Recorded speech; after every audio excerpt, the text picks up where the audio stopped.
Mass shooting. Epidemic. Shooting. Massacre. Gun violence.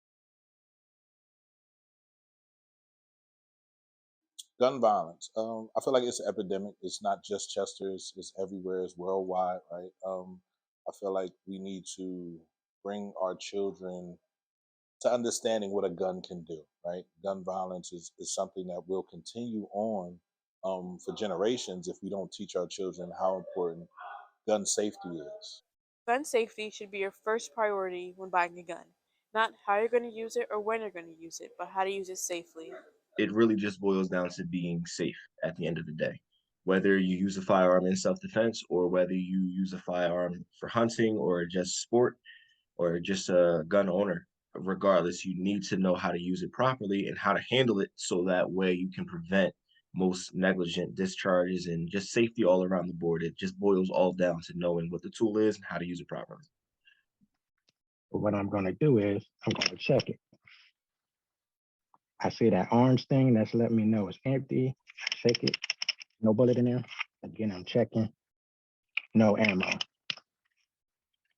Nothing's going to happen right now because there's no ammo in it. You know, a lot of times we are afraid of things that we do not know. We fear what we do not know. So the best thing to do is to combat that with education. In our parts of the community, they're hunting bodies. So there are two different scenarios with that and our mindset and mentality.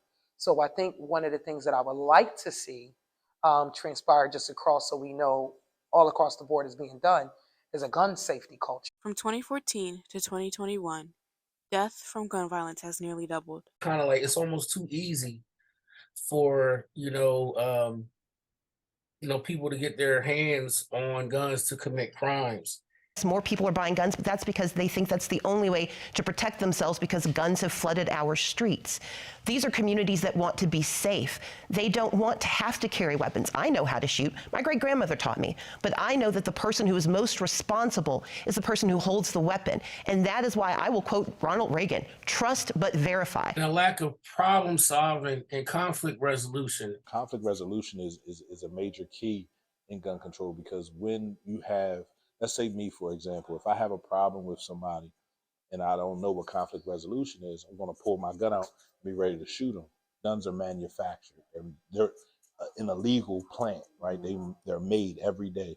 You have people now that are making 3D guns illegally, but if you can do that as well as manufacture guns, and there's no stopping guns being made.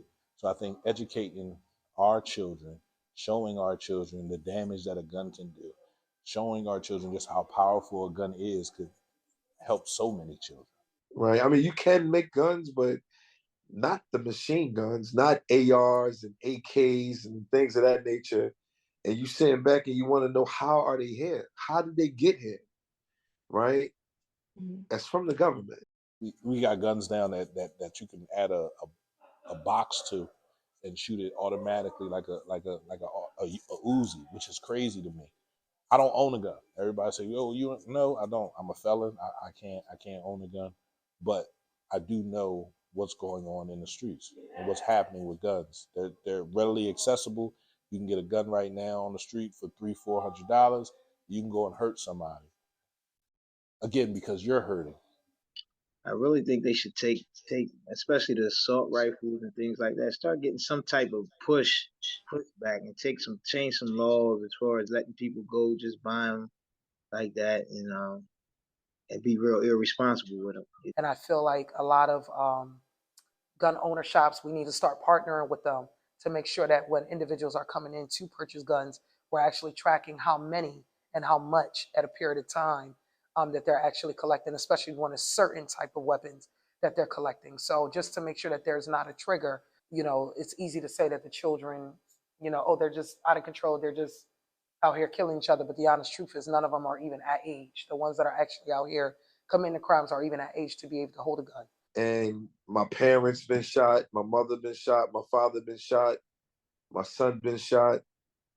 So it's like a generational curse. I've been shot myself. Back in 1998, I was in a club and gunshots rang out. 12 people actually was hit. inside the club. So, yeah, I got shot in the leg and all that. We lost 2 players. One actually was a high school player that came out of our program, Edward Harmon. And then we also lost Nikes Farlow, who was, only at the age of 13. Gun violence is a pandemic in our country that needs to be stopped. Instead of using guns to solve our problems, we need to find better ways to resolve our conflict. In 2022 alone, there were 44,992 deaths due to gun violence. We need to break the generational curse of thinking it's okay to use guns to kill people for no reason. The sole purpose for guns is self-defense, not as a plan for conflict resolution. 2023 is the year we acknowledge all the trauma that guns have caused and eliminate the stigma that we must use guns to harm others. It will be ours. It will be ours. Oh, one day when the war is won, we will be